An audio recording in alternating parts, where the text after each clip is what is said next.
I'll probably drop some videos for the next couple. Hi guys, it's Lisa from Border Balloons. On this video, I will show you the clean way how to tie a foil balloon. So let's check it out.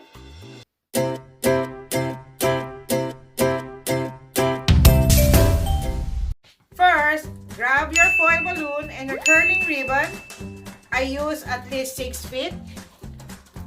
Put the ribbon over the tail at least ½ inch and fold over to the neck, up to the top, closer to the inflated part, and then make a tie or a knot.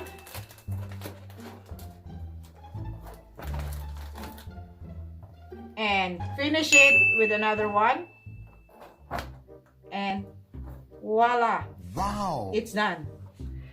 As you can see, there's no tail hanging. The only disadvantage of this tie is in case we need to reinflate, we cannot do that anymore because we block the valve or the neck. This is the clean way how to tie a foil balloon.